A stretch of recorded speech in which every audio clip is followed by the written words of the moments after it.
کہاں بندگانے ذلیل اور کہاں وہ بسر کرتے ہیں بیغمِ قوت و نہ وہ پہنتے نہیں جز سمور و قطع وہ مکاں رکھتے ہیں رشک خلد جناں وہ نہیں چلتے وہ بے سواری قدم بھر نہیں رہتے بے نغمہ و ساز دم بھر۔ اب سب سے پہلے اس میں بھی مفہوم لکھیں، یہ انڈر لائن کیے ہیں کچھ لفظ، تو اس کے مفہوم میں آپ کو بتا دیتی ہوں۔ بندگان ذلیل کا مطلب ہے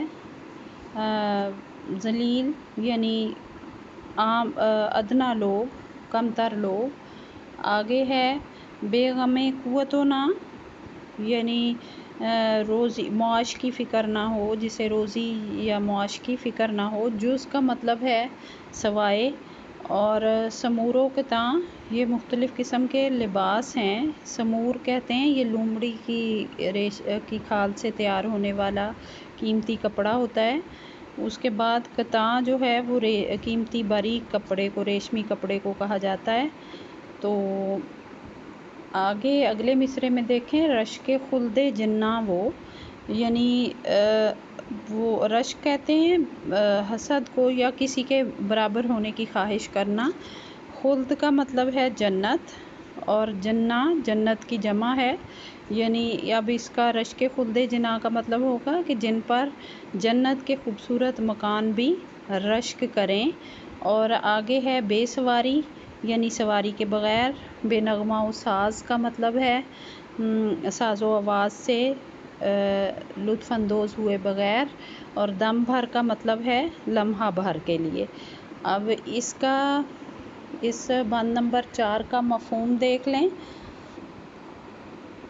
اس میں شاعر جو ہے وہ بیان کر رہے ہیں کہ کہاں غریب لوگ اور کہاں یہ امیر لوگ جو ریشمی قیمتی لباس اور بڑے بڑے عالیشان مکان اور قیمتی گاڑیاں رکھتے ہیں، انہیں روٹی وغیرہ کی کوئی فکر نہیں ہوتی۔ اس میں یہ حوالے کے لیے شعر بھی ہے، تو اب تشریح کرتے ہیں اس کی، شعر نمبر 4 بند نمبر 4 کی۔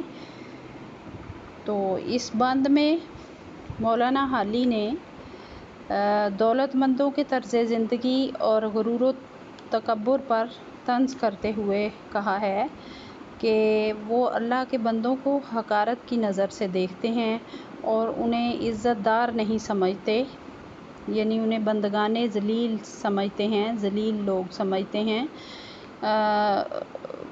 اور ان کے پاس بے حساب دولت ہونے کی وجہ سے انہیں کوئی فکر لاحق نہیں ہوتی۔ ان کے پاس نہ صرف روزی کا ہر سامان موجود ہوتا ہے بلکہ انہیں عیش و عشرت کا ہر سامان بھی میسر ہوتا ہے۔ انہیں کھانے پینے کی کوئی فکر نہیں ہوتی، وہ اچھے سے اچھا کھاتے ہیں اور اچھے سے اچھا پہنتے ہیں۔ وہ قیمتی لباس اور باریک ریشم کے لباس کے سوا کچھ پہننا پسند نہیں کرتے۔ ایسے عالیشان محلوں میں رہتے ہیں کہ جو جنت کا منظر پیش کرتے ہیں، اور ان کے پاس گاڑیاں ہوتی ہیں جن کے بغیر وہ ایک قدم بھی چلنا گوارا نہیں کرتے، اور ایک قدم بھی وہ پیدل چلنا اپنی شان کے خلاف سمجھتے ہیں۔ وہ دن رات عیش و عشرت میں مست رہتے ہیں اور راگ رنگ کی محفلیں سجائے رکھتے ہیں جن کے بغیر ان کا ایک پل بھی نہیں گزرتا، اور برے وقت میں قوم سے لا تعلق رہتے ہیں۔ انہیں قوم کے دکھ درد اور اس کے مسائل سے کوئی غرض نہیں رہتی، وہ تو بس عیش و عشرت میں مست رہ کر ملک کو زوال کی طرف لے جانے میں مصروف رہتے ہیں، اور وہ محنت و مشقت یعنی شمشیر و سناں کی زندگی چھوڑ کر طاؤس و رباب یعنی سر اور ساز کی محفلوں میں کھو جاتے ہیں، اور یوں تباہی و بربادی قوم کا مقدر بن جاتی ہے۔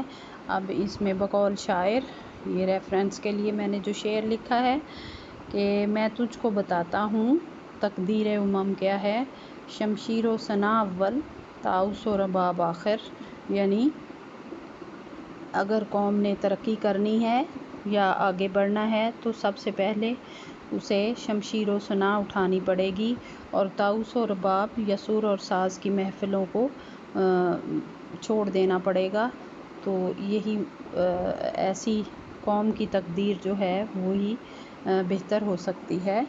اس کے بعد آگے 5واں بند دیکھیں، اس میں ہے کمر بستہ ہیں لوگ خدمت میں ان کی، گلو لالہ رہتے ہیں صحبت میں ان کی، نفاست بھری ہے طبیعت میں ان کی، نزاکت سو داخل ہے عادت میں ان کی، دواؤں میں مشک ان کی اٹھتا ہے ڈھیروں، وہ پوشاک میں عطر ملتے ہیں سیروں۔ اب یہاں پہ جو میں نے لفظ انڈر لائن کیے ہیں ان کے مفہوم دیکھیں۔ اس میں سب سے پہلے ہے کمر بستہ۔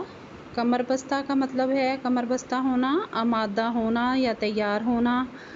آگے گلو لالہ، گلو لالہ جو ہے گلاب کے پھول کو کہتے ہیں، اور لالہ سرخ رنگ کا ایک پھول ہوتا ہے۔ تو یہاں پر اس سے کیا مراد ہے کہ خوبصورت چہرے والے، گلو لالہ جیسے خوبصورت چہرے والے لوگ یعنی ان کی صحبت میں وہ رہنا پسند کرتے ہیں۔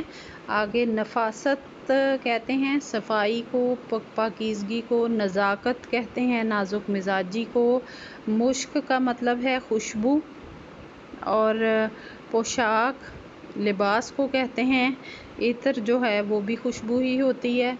تو اس کا سب سے پہلے اس کا مفہوم دیکھ لیں۔ اس میں شاعر جو ہے وہ بیان کر رہے ہیں کہ امیر لوگوں کے بہت سے خدمتگار ہوتے ہیں، یہ بڑے نفاست پسند اور نازک مزاج ہوتے ہیں، ان کے پوشاک اور دعاؤں سے خوشبو آتی ہے۔ اور یہ ایک ریفرنس کے لیے شعر بھی میں نے لکھا ہے۔ اب اس کی تشریح کرتی ہوں۔ تو اس بند میں شاعر نے یعنی مولانا حالی امیروں کی ظاہری شان و شوکت کا ذکر کرتے ہوئے کہتے ہیں کہ وہ قوم کے حال سے بالکل بے پرواہ ہو کر عیش و آرام کی زندگی بسر کرتے رہتے ہیں، ان کو کوئی فکر لاحق نہیں ہوتی، کیونکہ ان کے پاس کسی چیز کی کمی نہیں ہوتی، ان کے پاس نوکر چاکر ہوتے ہیں جو ان کی خدمت کے لیے بادب حاضر رہتے ہیں اور ان کا ہر حکم بجا لانے کے لیے تیار کھڑے رہتے ہیں، ان کی طبیعتوں میں نفاست اور نزاکت رچ بس گئی ہوتی ہے، وہ نازک مزاج ہو چکے ہوتے ہیں اور خوشبودار ماحول اور رنگین محفلوں کے عادی ہو چکے ہوتے ہیں، انہیں علاج معالجے کی بھی فکر نہیں ہوتی، وہ قیمتی سے قیمتی دعائیں استعمال کرتے ہیں جن میں بہت سا قیمتی مشک ڈالا گیا ہو جو ذائقہ اور خوشبو بھی دیتا ہے اور توانائی بھی، وہ قیمتی لباس پہنتے ہیں اور اس پر قیمتی عطر بھی فراوانی سے چھڑکتے ہیں۔